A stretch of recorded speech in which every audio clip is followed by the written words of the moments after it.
కనుక మరి ఏపీ భాష ఫెలోషిప్ మరి ఈ యొక్క ప్రాంతంలో మా చర్చాభావం జరగడం మాకు చాలా సంతోషకరము. ఇంతమంది సేవకులు వస్తారని నేను అనుకోలేదు. చాలా తక్కువ మంది ప్రెసిడెంట్ గారు ఫోన్ చేసి 20 మంది వస్తారని అన్నారు. సెక్రటరీ గారు కూడా ఇంటి అదే సంఖ్య చెప్పారు 25 నుంచి వస్తారని. అది చాలా సంతోషం అనిపించింది. వచ్చిన మీ అందరికీ కూడా వందనాలు తెలియపరుచుకున్నాము.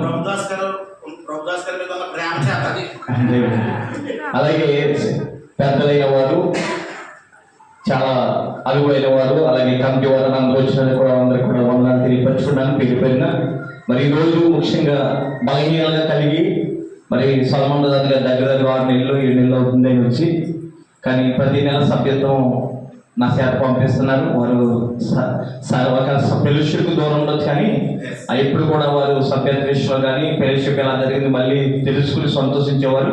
వారు మన మధ్యలో అంటే చాలా సంతోషకరము. అలాగే అభిషేక్ గారు కూడా మొన్న వెళ్ళినప్పుడు కుంటోడైనా పర్లేదు, గుడ్డోడైనా పర్లేదు, నోటి మాట్లాడితే సేవ చేయమని అంటే మేము అందరం నవ్వుకున్నాం. సాయిబాన్ గారికి అందరం వెళ్ళినప్పుడు మాట లేకపోతే సేవలు చేయకూడదు, మాటే ఉండాలన్నారు. మరి మాట పడిపోయింది, అందుకే మాట లేదేమనుకున్నారు.